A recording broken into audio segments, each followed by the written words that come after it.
Hi fellow viewers to everybody. Good afternoon. My name is Steve. My full name is Steve Hoong. I'm the owner of this video account in its respective website youtube.com, and you can see me also in rumble.com.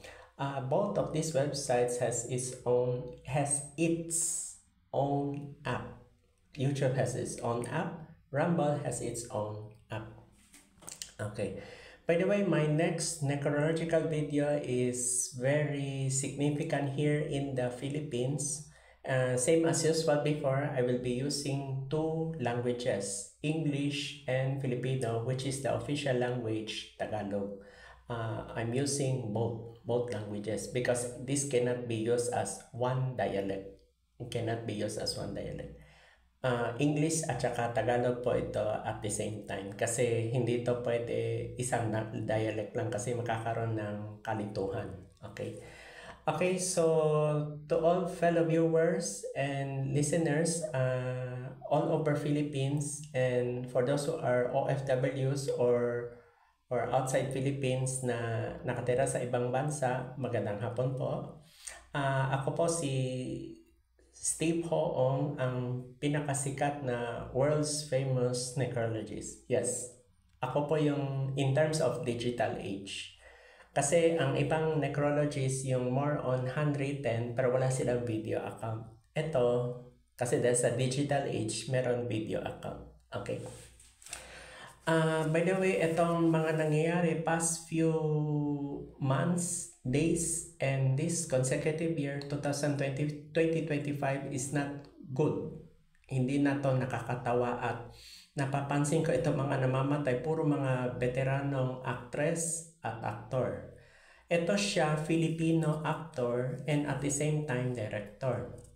Oh, by the way, I would like to inform to all viewers and especially to the management of YouTube that this is a paid promotion label. I would like to inform ahead that my necrological video is paid promotion label except Rumble. Rumble is not paid promotion label. Okay? Okay, so much for this. Hindi ko na ito papatagalin.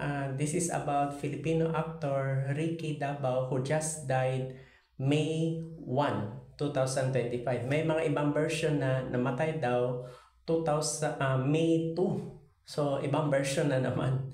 So, nagkakaroon ng kalituhan. By the way, marami nagtatanong sa akin or may iba may karoon ng kalituhan sa kanyang birthday, bakit meron parehong year pero ibang month at saka day. Okay. Actually, ito kasi ako as a world's famous necrologist, hindi magkaiba kami sa news reporter. Magkaiba. Ang trabaho ng news reporter at saka necrologist magkaiba. Meron din kung sasabihin niyo obituary ads, magkaiba. Okay? By the way, sa mga Philippine media, ang sinusunod nila kasi yung May 30, 1961. Actually, ang totoo po niyan, si Ricky Dabao ay born on March 21, 1961. He died at age 64, not 63. Kasi nagkaroon ng confusing, kaya talagang nakakalito. Actually, si Ricky Dabao ay tama ang hinala ninyo. Asawa niya po si Jackie Lo Blanco from 1989 to 2011. Then meron siyang non-business showbiz partner, itong si Micah. Micah ang pangalan. He survived by his 3 children.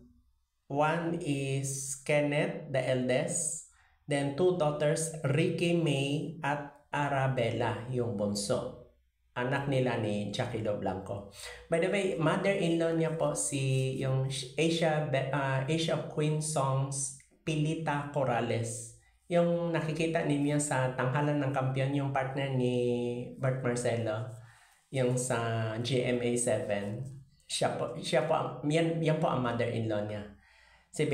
Anak niya si Jackie Lo Blanco. Yan ang napangasawa niya. So, itong si Ramon Christopher, yan ang brother-in-law niya. Brother-in-law ni Ricky Dabao. By the way, Ricky Dabao is the son of the Filipino veteran actor Charlie Dabao. Papa niya si Charlie Dabao. Kapatid niya si Bing Dabao, his brother. Then, meron siyang sister na matay. Ito ang hindi alam ng Philippine media. Kapatid niya si Mylene na namatay ng 5 years old. He has a sister named Mylene who died of accident, bigla namatay. Then meron siyang sister si Marlene, isa pang sister. Then si Charlo Dabao ay kanyang brother. So all in all, 5 sila lahat. Ang kanyang mama, ang first mother niya si Emma Marie Abria ay namatay. Wala nang details na specify. Yan ang hindi alam ng mga audience. Itong papa niya, si Charlie Dabao, nag-marry the second wife. Kasi naging byudo si Charlie Dabao. Ang kanyang second wife is si Mary Grace Inigo, si stepmother ni Ricky Dabao. So, what do you call this? Makikita nyo ang kanyang personal profile sa kanyang personal life. Siya po yung nakikita niya sa ABS-CBN, yung Okatokat, yung sa ABS-CBN, yung sila ni Agot Isidro from 1997 to 2002. Umabot ng 5 consecutive years. Kaya sikat na actor po yan. Then at the same time, naging director po siya. Kung matatanda ninyo sa mga past kong necrological videos, ang unang namatay, diba, si Gloria Romero last January 25, yung Saturday. Then sumunod si Matutina. Tapos sumunod itong unexpected, itong si Delia Rason. So hindi na ito nakakakuan. Then after kay Delia Rason, sumunod si Pilita Corrales. Yung last April 12. Then, yung before Holy Week, namatay si Nora Honor. Tapos, meron pa. Sumunod pa yung singer na si Haji Alejandro. So, kung titignan, ito lahat sila mga veteran singers, actors, actresses. So, continuous na. Then, ito na naman ang sumunod, Ricky Dabao. So, yun po. By the way, itong si Ricky Dabao, ano pa yung naging role niya aside from actor? Naging actor din siya makikita mo yun sa Malaala Mo Kaya. Meron akong record when I was elementary that time. Siya yung gumanap noong 1992, yung title ng episode, Piring Abanico, 1992. Ito 1994, meron siyang isang episode, Video Cam. Siya po yan.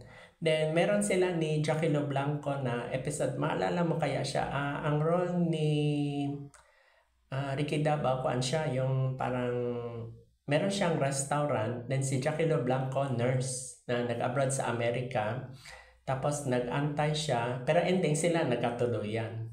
Tapos, may utang siya kay Meli Tagasa, yung sikat na, ang role nitong Meli Tagasa, yung Miss Tapia, yung sa school bukol. Hindi ko yung makakalimutan. I think 1995. Tapos, meron role si Ricky Dabao yung sa episode na 1995 to, Invitation and Ukit. Dalawang episode to. Maalala mo kaya din to. Then, 1996 siya din yung nagganap ng Hamog. 1996, Closet. Then, 1997, Manika. Yan yung makikita sa Maalaala Mo Kaya sa ABS-CBN. Okay. By the way, yung Okatokat, ito yung directed by yung sa series sa ABS-CBN. Itong si Joaquin Jack Viloria.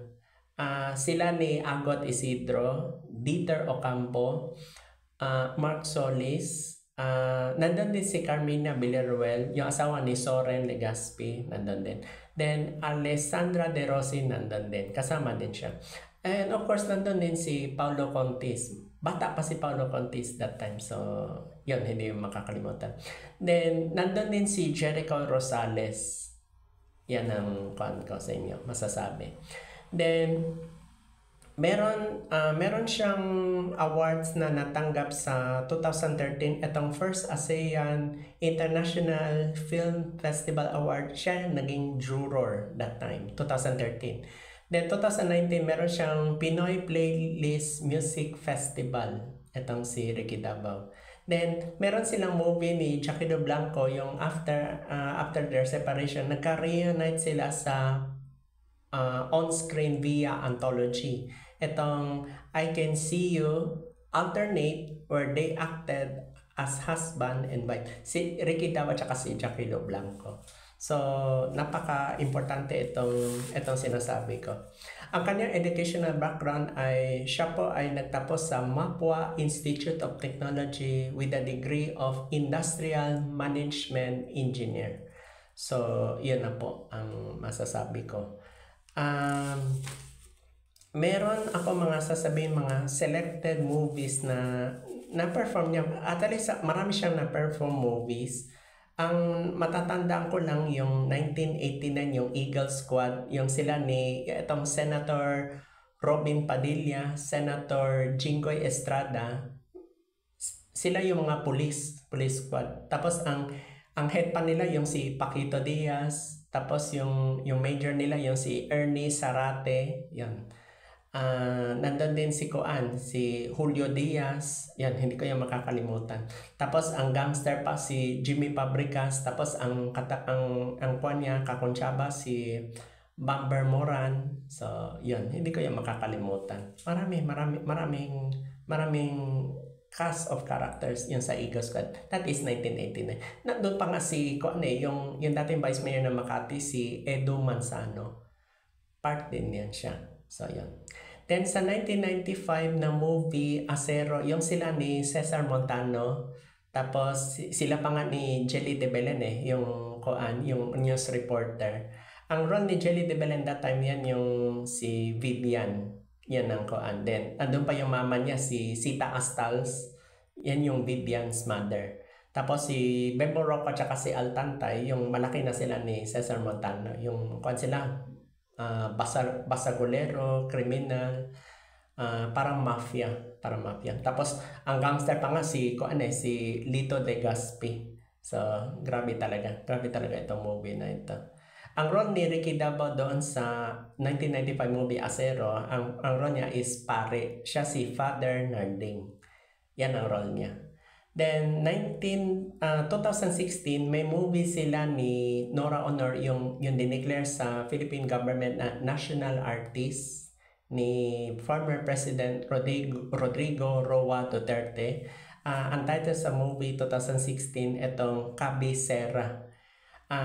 Yung natandaan nyo yung isang actor yung namatay na COVID, yung nag-post ng goodbye na alam niya mamamatay siya as COVID-19, itong si Menji Covarrubias. By the way, Menji Covarrubias, namatay na siya last March 26, 2020 in the cause of death, COVID-19. Meron na akong details sa kanya, itong si Menji Covarrubias. Itong Kabiserang 2016 movie, ito ay socio-political drama film. Itong ginawa nilang pelikula. Nandun pa nga aside from Nora Honor, Jason Abalos, JC De Vera, Victor Neri. Ang director pa nga si Arturo San Agustin at saka si Real Florido. Ito yung official entry ng 2016 Metro Manila Film Festival. Ito yung pasok siya sa 2016. By the way, yung Eagle Squad, ito ay 1989 Philippine action film. Ito ay directed by Jose Encarion. So, yan na po. Okay, before I say goodbye, don't forget to subscribe and click my notification bell for my next necrological videos. By the way, sa mga gusto mag-financial sponsoring, pwede kayo magpadala through GCash. Pwede kayo magpadala through PayPal, yung outside Philippines. By the way, ang aking FB account ay yung may profile picture na Steve Rooster Ong, yung Saudi Gold. Yan ang profile picture ko, Saudi Gold. Wala yung mukha ko, pero ang pangalan Saudi Gold. Ako po yun, Steve Rooster Ong. Yun po ang aking FB account. So, yan na po ang aking necrological video. Actually, to be honest, hindi ko in-expect na bigla mamamatay si Ricky Davao. By the way, ang cause of death, ito, pinaka-importante. Ang cause of death is may kinalaman sa cancer. Na-confine siya last December 2024 sa St. Luke's Medical Center. Ang nag-confirm ng pagkamatay niya ay yung bunso niyang anak si Arabel. Then, yung bumisita sa hospital, of course, hindi na itong fake news. Kasi ang kakilala niyang artista, yung si Albert Martinez, na asawa ni Lizelle Martinez, yung na-cremate. Yun. Si Ricky Davao at si Albert Martinez, close friends yan sila kahit magkaibang movies. Pero they know each other. Oh, by the way, before I say goodbye, this necrological video is only simple necrological video. This is not yet complete kasi hindi pa in-announce kung saan cemetery ililibing or kung anong decision ng Davao family, kung i-cremate or iba ang system. Okay? So, thank you so much for listening in this video. Good afternoon.